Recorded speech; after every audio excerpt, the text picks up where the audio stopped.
Hello and welcome two bit inning. साथ में मिलकर शुरू करते हैं जिंदगी की दूसरी इनिंग। अगर आप मेरे यूट्यूब चैनल और ट्विटर को बहुत क्लोजली फॉलो कर रहे हैं तो आपको कहीं ना कहीं ये आइडिया लग जाएगा। आप एक्चुअली सरप्राइज फील नहीं करोगे कि यार ये क्या हुआ अचानक। हमने कहीं ना कहीं वो हिंट दे दिया था ट्विटर पे और अपने यूट्यूब के अंदर, अगर आप गौर से सुनते हो, कि कहीं ना कहीं जो यूएस गवर्नमेंट है वो बहुत ज्यादा एग्रेसिव होती चली जा रही है दिन प्रतिदिन। पहले जो सिनेरियो था यूएस के अंदर, आज जो सिनेरियो है वो बिल्कुल डिफरेंट है। कहीं ना कहीं ऐसा लगता है कि यूएस गवर्नमेंट को ये रियलाइजेशन हो गई है कि जो बैंकिंग क्राइसिस है, अगर बैंक रन हुए और जो जिस जिस तरीके से वो बैंकिंग क्राइसिस से यूएस जूझ रहा है, अगर उन्होंने क्रिप्टो को अलाउ करा या क्रिप्टो को ओपन रखा तो अचानक क्या होगा कि बैंक से पैसा निकल के यूजर्स जो है वो क्रिप्टो की तरफ जा सकते हैं। तो पूरी कोशिश की जा रही है यूएस के अंदर कि क्रिप्टो इकोसिस्टम को बंद कर दिया जाए। सिंपल है, कोई सेकंड थॉट ही नहीं है। इसका क्लासिक एग्जांपल है, शुरुआत कहां से होती है। क्रिप्टो का जो इकोसिस्टम है उसमें सबसे पहले वो देखते हैं कि इसकी बैकबोन क्या है। बैकबोन वो कौन है? वो बैंक्स हैं। वो बैंक्स जो क्रिप्टो इकोसिस्टम को सपोर्ट कर रहे हैं, जो on ramp of ramp services, जैसे कि किसी यूजर को अगर क्रिप्टो खरीदना है तो बैंक्स के थ्रू ही खरीद रहा है ना। तो कौन से वो बैंक्स हैं जो सपोर्ट कर रहे हैं? कौन से वो बैंक्स हैं जो क्रिप्टो के वीसीज जहां पे सबसे ज्यादा है? कौन से वो बैंक्स हैं जहां पे क्रिप्टो स्टार्टअप्स सबसे ज्यादा उसके क्लाइंट्स हैं? कौन सा वो बैंक है जहां पे क्रिप्टो सबसे बड़ा उसका डिपॉजिट है? तो उन्होंने क्या करा, फिगर आउट कर लिया। और उसके बाद जो तीन बैंक्स हैं, जैसे ही उनके ऊपर शिकंजा कसा और वो तीन bank back to back fail हो गए, जिसमें सिल्वर गेट, सिलिकॉन वैली और सिग्नेचर बैंक का तो ये आलम था कि उसने बोला कि मैं तो सॉल्वेंट था, फिर भी मेरे को संडे के दिन जो है वो टेक ओवर कर लेते हैं। संडे के दिन जनरली ये यूएस की हिस्ट्री में चौथी बार हुआ है ऐसा, पूरे जब से अमेरिका बना है, कि संडे के दिन एफडीआईसी ने किसी बैंक को टेक ओवर किया हो। क्लियर दर्शाता है कि जो क्रिप्टो इकोसिस्टम को जो बैंक सपोर्ट कर रहे थे उन्हें टारगेट किया गया। Number one. जैसे ये इवेंट होता है उसके कुछ दिनों बाद क्या होता है, अमेरिका में जो प्रेसिडेंट होता है वो अपनी एक कमेटी सेटअप करता है। ये एक रिचुअल है। वो कमेटी हर साल एनुअल रिपोर्ट सबमिट करती है यूएस की इकोनॉमी में अलग अलग सेक्टर्स की। और वो रिपोर्ट की बहुत वेटेज होती है, क्योंकि उससे ये पता लग जाता है कि अल्टीमेटली जो उस रिपोर्ट के अंदर है, यूएस गवर्नमेंट उससे बाहर कुछ नहीं करने वाली। और क्लियर है कि बाइडेन एडमिनिस्ट्रेशन ने जो ये रिपोर्ट जो सबमिट करी है, उनकी जो बनाई हुई कमेटी है, उस रिपोर्ट के अंदर क्लियरली क्रिप्टो के अगेंस्ट सब कुछ लिखा है। मैंने थ्रेड मैं नीचे डिस्क्रिप्शन में मैंने ट्विटर एक थ्रेड लिखा था, वो मैं डाल दूंगा, आप उसको पढ़ सकते हो। बट उसमें मोटा मोटा मैं बता दूं कि क्रिप्टो के जो यूज केस है, crypto as a hedge against inflation, बिल्कुल गलत साबित हुआ। बिटकॉइन हाईली वॉलेटाइल है। बिटकॉइन बिल्कुल जैसे एस&पी मूव किया वैसे ही बिटकॉइन ने मूव किया। बिटकॉइन एक फंक्शंस ऑफ मनी है, उस पर भी खरा नहीं उतरता। बिटकॉइन जो है वो इन्वायरमेंट के लिए बहुत खतरनाक चीज है। सारे उसके रिस्क बता दिए। क्रिप्टो को लेके भी बता दिया कि क्रिप्टो जो है वो अनरजिस्टर्ड सिक्योरिटीज ज्यादा है। कोई ऐसी उन्होंने कोई ऐसा क्रिप्टो टेक्नोलॉजी ने कोई ऐसी डिसरप्शन नहीं दिखाई है। ना ही पेमेंट्स में कोई डिसरप्शन दिखाई है, ना ही किसी और सेक्टर में ऐसी कोई डिसरप्शन दिखाई है। तो क्लियर उन्होंने उस रिपोर्ट के अंदर एक भी पॉजिटिव बात नहीं लिखी। रादर सीबीडीसी की बात करी और सीबीडीसी के क्या बेनिफिट्स हैं उसकी बात करी। क्रिप्टो को लेके कोई भी उन्होंने वहां पे कोई पॉजिटिव बात नहीं करी। ये क्लियर इंडिकेशन है। इनफैक्ट यहां तक लिखा है उस रिपोर्ट के अंदर कि अगर नेक्स्ट फाइनेंशियल क्राइसिस आए तो उसका जिम्मेदार क्रिप्टो होगा। तो उस रिपोर्ट से ये क्लियर हो गया। तो ये मतलब बैंक्स को रोक लगा दी बैंकिंग पे, इधर से रिपोर्ट सबमिट हो गई। और तीसरी चीज, अब मैंने ये कहा था कि बैक टू बैक आप देखोगे कि ऑल्ट कॉइन्स को सिक्योरिटीज की नोटिस जो है वो जाना शुरू हो जाएंगे। सारे ऑल्ट कॉइन्स को ये कहा जाएगा कि सिक्योरिटीज है। वही हुआ एग्जैक्टली exactly। सबसे पहले उन्होंने कॉइन बेस, जो अब उन्होंने देखा बैंक्स को रोक लिया, रिपोर्ट सबमिट कर दी, जनता को बता दिया क्रिप्टो के कोई फायदे नहीं है। अब तीसरी चीज क्या है, जो बड़े बड़े क्रिप्टो के जो गेटवेज हैं, जो एक्सचेंजेस हैं, उन पे शिकंजा कसना शुरू कर दिया।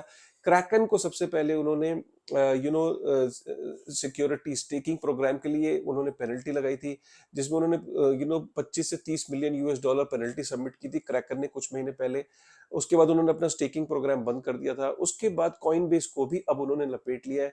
कॉइनबेस को एसईसी ने स्यू करा है for running a staking program. उसके लिए भी अब वो केस लड़ेगा। कॉइनबेस ने खैर ये बात बोली कि हम इस केस को लड़ेंगे प्रॉपर तरीके से, और एसईसी के साथ पूरे फाइट के मूड में उन्होंने अपना इंटेंट जाहिर किया। बेसिकली वो कह रहे हैं कि अगर ये हम हार गए तो पूरी इंडस्ट्री के लिए कहीं ना कहीं ये गलत साइन होगा। तो they are fighting for the industry. Probably the fight will go very long SEC के साथ, और काफी इंटरेस्टिंग रहेगा।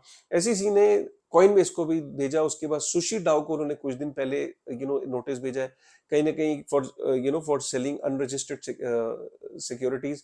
और दूसरी तीसरी सबसे बड़ी बात, जो ट्रॉन का फाउंडर है जस्टिन सन, उसको भी नोटिस भेजा है for manipulation and for selling unregistered securities. मैं आपको सीधी सी बात बताऊं, आप ये सोच रहे हो कि सर ये चिट्ठी का मतलब क्या होता है अगर किसी को चला जाए कि सिक्योरिटी। देखिए, इसका मतलब ये है कि आपने कोई फाइनेंशियल इंस्ट्रूमेंट बेचा लोगों को और आपने पैसे इकट्ठे किए बिना एसईसी के पास अपने आप को रजिस्टर किए। अगर कोई भी काम आप ऐसा कर रहे हो जिसमें आप लोगों से पैसा ले रहे हो, उसके बाद लोगों को वादा कर रहे हो, लोगों किसको आप वादा कर रहे हो किसी रिटर्न का, और उसके बाद लोगों के पैसे रख के आपने लोगों की एक्सपेक्टेशन बांधी कि हम कुछ काम करेंगे तो बदले में आपको जो है वो जो शेयर है वो उसका या तो प्राइस बढ़ेगा, या आपने अगर पैसे दिए तो आपको हम बढ़ा के देंगे। इस तरह का कोई भी वादा, कोई भी कॉन्ट्रैक्ट अगर आप कि जनरल पब्लिक के साथ कोई भी एंटिटी से कोई कंपनी, पार्टनरशिप, कोई भी ऑर्गेनाइजेशन अगर इस तरह के रिलेशनशिप में उतरता है तो वो एक सिक्योरिटी है और उसे एसईसी के पास रजिस्टर कराना पड़ेगा। जैसे कि कोई आईपीओ अगर आपको लॉन्च करना है तो क्या आप बिना सेबी के अप्रूवल के कर दोगे? नहीं ना, उसी तरीके से वहाँ एसईसी के पास जाना पड़ेगा। और अगर आप नहीं गए और आपने अगर ये बात छुपाई तो इसके बहुत रिपरकशन है, जिसमें फाइन्स भी हैं और जेल भी हो सकती है। यहाँ तक कि जो इन्फ्लुएंसर सेलिब्रिटीज ने इन एसईसीज को प्रमोट किया, इन इन सिक्योरिटीज को प्रमोट किया, अनरजिस्टर्ड सिक्योरिटीज को, ऑलरेडी उन पे फाइन लग चुका है। और हमने देखा है कि 4 लाख यूएस डॉलर तक का सेलिब्रिटीज ऑलरेडी फाइन जमा कर चुकी हैं। तो ये कहीं ना कहीं इंटेंट जाहिर कर रहा है अमेरिका के वो क्रिप्टो के बिल्कुल अगेंस्ट है।